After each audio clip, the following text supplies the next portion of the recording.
यार इन जल्दी जल्दी थल्ले सकते यार, ये बड़ा स्लो आ रहा है यार।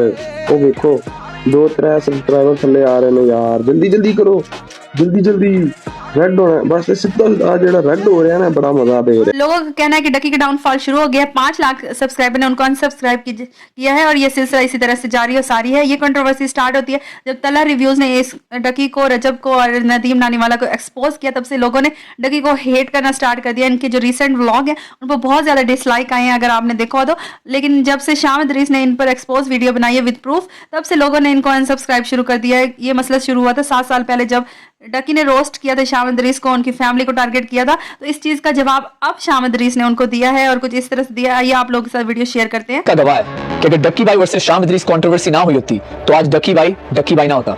आई आल्सो लेट एवरीथिंग गो, क्योंकि मैं सोचता था डक्की मैच्योर हो चुका है। जैसे वो बड़ा यूट्यूबर बना, उसने छोटे यूट्यूबर्स को इंसान समझना ही छोड़ दिया। आज आपको वो बातें पता चलेंगी जो आपने 7 साल में कभी नहीं सुनी। Please make sure to watch this video to the end, because all the hypocrisy is going to.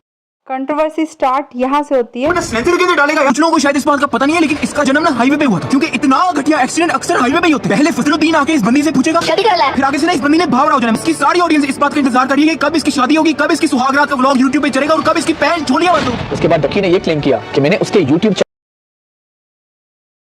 शामिद रीस का ये भी कहना है कि डकी ना होता अगर शामिद रीस ना होता। यानी कि इनकी कंट्रोवर्सी ने इतनी ज्यादा हाइप पकड़ी कि लोगों ने डकी को जानना शुरू कर दिया। उन दिनों डकी के साथ कुछ इस तरह से हाल हुआ जो आजकल तलहा रिव्यूज का आप देख रहे हैं। बिल्कुल इसी तरह से उनको धमकी लगाई गई और उन्होंने एक वीडियो अपलोड की कि अगर उनको उनकी फैमिली को कुछ होता है तो जिम्मेदार जो है वो शामिद रीस वगैरह होंगे। जिस तरह से अब तलहा रिव्यूज ने रिसेंट एक वीडियो पोस्ट की है। और अगर मुझे या मेरे पेरेंट्स में से किसी को कुछ होता है तो रात के 3:30 बजे मेरे घर में 20 से 30 पुलिस वाले आते हैं। मतलब एक अनऑफिशियल रेड होती है, पोड़ियां ला के चढ़ दे, मेरे घर के दरवाजे तोड़ दिए, सारा कुछ तोड़ दिया। सारे सामान को तोड़फोड़ करने के बाद मेरे पापा को साथ में ले गया, साथ में उनकी बाइक भी ले गया। ठीक है, सब लोगों का कहना ये है जैसी करनी वैसी भरनी, और बहुत सारे लोग शामिद रीस को सपोर्ट कर रहे हैं। अगर आप उनकी रिसेंट वीडियो देखें जिसमें उन्होंने एक्सपोज किया, तो बहुत सारे लोगों ने ये कमेंट किया है कि हमें उस टाइम इतनी समझ नहीं थी, इतना नॉलेज नहीं था, वी अपोलोजाइज। बहुत सारे लोग अपोलॉजी कर रहे हैं शामिद रीस से।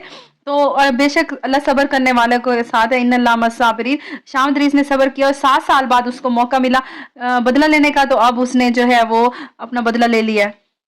7 years मैंने उस वक्त क्यों रिप्लाई नहीं दिया, क्योंकि उस वक्त no matter what I said आप लोग इतने ब्रेन वॉश हो चुके थे कि शामिद रीस आपको एक बहुत बुरा इंसान लगता था। लेकिन in the last 7 years Ducky की असलियत आप सबके सामने खुद ब खुद। शामिद रीस ने ये बात की है कि उस टाइम उन्होंने वीडियो इसलिए अपलोड नहीं की थी, अब इसलिए की है क्योंकि उस टाइम हम लोग बहुत ज्यादा ब्रेन वॉश हो चुके थे। तो अब तकरीबन 7 साल बाद सेम ऑडियंस है जो कि यूट्यूब पर आई थिंक सेम जनरेशन ही होगी जो कि उनकी वीडियो वॉच करिए। अब हम बेटर अंडरस्टैंड कर सकते हैं आजकल जिस तरह आवाम तलहा रिव्यूज को सही करार दे रही है, उस टाइम बिल्कुल इसी तरह से डकी के साथ हुआ था। लोग उनको सही सच्चा समझ रहे थे। पाकिस्तान में उस वक्त सिर्फ डेली व्लॉगर एक था और वो मैं। डक्की ने मेरा पत्ता काटा और कुछ अरसे बाद खुद डेली व्लॉगिंग शुरू कर दी। हाँ जी, तो वही व्लॉग बना रहा है आपका भाई। यार मैं तुम लोगों को बता रहा हूँ, मेन चैनल पे जो है ना इनएक्टिव रहना मुझे पसंद नहीं है। तो मैंने सोचा कि जब रोस्टिंग किसी की बुन लेने का नहीं अगर मौका मिल रहा तो फिर व्लॉग ही बना ले। और फिर जो कंटेंट खुद उसने डेली व्लॉगिंग में बनाया वो तो आप सब बहुत अच्छे तरीके से जानते हैं। अगर आपको याद हो डक्की ने एक मीम बनाई थी, कुछ भी दिखाया जा सकता है। ये बात नहीं कर रही हूँ कि डकी सही है या शामिद रीस, तो दोनों अपनी जगह पे सही हो सकते हैं। उस टाइम शामिद रीस पीक पे था, उसने उसको रोस्ट किया तो उससे ये बात हजम नहीं हुई। बिल्कुल इसी तरह जिस तरह से अब डकी या अरूब के खिलाफ जब कोई बात करता है तो डकी उसको रात के टाइम उनके घर पुलिस भेज देता है, उनको उठवा लेता है। जिस तरह से ये गुंडागर्दी चल रही है, तो जब आप बड़े यूट्यूबर होते हैं तो फिर आपकी सोच और थिंकिंग कुछ और तरह से होती है। लेकिन यह है कि डकी ने उनको रोस्ट किया, उनकी फैमिली को रोस्ट किया, तो ये बात उनको जो है वो दिल पर लगी होगी। तो इस तरह से हो सकता है कि उन्होंने रिएक्ट किया हो। तो बहरहाल अल्लाह बेहतर जानता है कौन सच्चा है कौन झूठा है, और सोशल मीडिया पर आपके लिए पता लगाना बहुत मुश्किल होता है कि क्या सच है क्या झूठ है। बट फैक्ट बेस पर यही लग रहा है कि तलहा रिव्यूज ने जो एक्सपोज किया है, उनके पास जो प्रूफ है वो बिल्कुल सही है, और डकी इस टाइम जो है वो गलत है। आवाम को यही लग रहा है। इससे दुख और हॉट टाइम पता ही था जब कराची की एक मीट एंड ग्रीट पे किसी इंसान ने फ्रॉगी को उल्टे हाथ का मुक्का या थप्पड़ मारा। और ये बात मैंने जब पब्लिक में प्रूव करने की कोशिश की तो इसके और इसके दोस्तों ने ये बोला कि शाम झूठा है, क्योंकि शाम कहता है कि मेरी बीवी को एक मुक्का पड़ा, लेकिन वो मुक्का नहीं एक थप्पड़ था। शायद उस वक्त आप लोग थोड़े यंग थे और इमेच्योर थे। अब आप मुझे एक बात बताओ, अगर आपकी बीवी आपके साथ कहीं बाहर पब्लिक में है और कोई इंसान उसको एक थप्पड़ या मुक्का मारता है, इज इट ओके?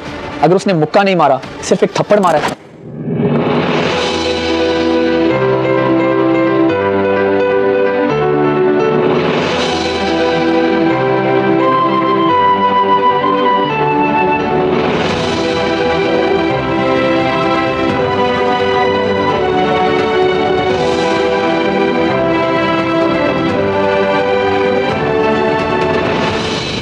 कंट्रोवर्सी में सबसे बुरी बात जो हुई वो ये कि शाम दरीस को वाइफ को किसी ने पब्लिक में मुक्का या थप्पड़ मारा, तो बाद में इस चीज़ का इशू बनाया गया। जब शाम दरीस ने इस पर ऑब्जेक्शन किया तो फिर डकी भाई की तरफ से बताया गया कि वो मुक्का नहीं था, वो थप्पड़ था। बहरहाल जो भी था, अगर आप किसी पब्लिक प्लेस पर जा रहे हैं अपनी वाइफ के साथ और कोई इस तरह का इंसिडेंट हो जाता है तो ये एक बहुत दुख भरी बात है। और मेरे ख्याल से डकी को इस हद तक नहीं जाना चाहिए था रोस्टिंग करते हुए, क्योंकि यूट्यूब एक एंटरटेनमेंट प्लेटफॉर्म है, आप किसी की जातियात को टारगेट नहीं कर सकते। लोगों ने जो है वो इनके रिव्यूज़ की वजह से शाम दरीस उनकी वाइफ से इतना ज़्यादा हेट करना स्टार्ट कर दिया, उनमें इतना ज़्यादा एग्रेशन और नफरत आ गई कि उसका रिएक्शन आप देख सकते हैं पब्लिक में हुआ। ये एक बहुत गलत बात है और यूट्यूब को पॉजिटिव वे में यूज़ करना चाहिए, ना कि नेगेटिव वे में। प्लीज पे आखिरी वीडियो है। कोई भी बंदा जो अपनी तरफ से कॉन्फिडेंट होता है ना कि उसने कुछ गलत नहीं किया, वो ना तो कमेंट बैन करता है ना तो कमेंट डिलीट करता है।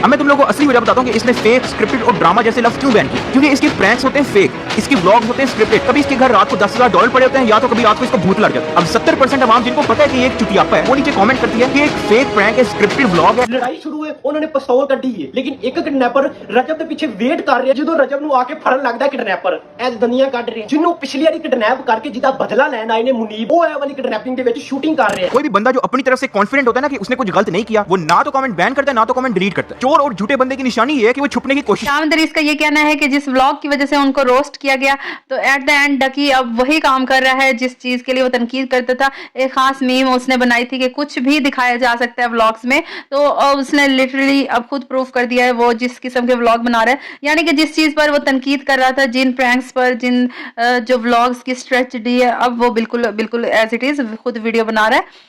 ये थी मेरी आज की video. I hope you like it. Thank you so much for watching. अल्लाह हाफिज़।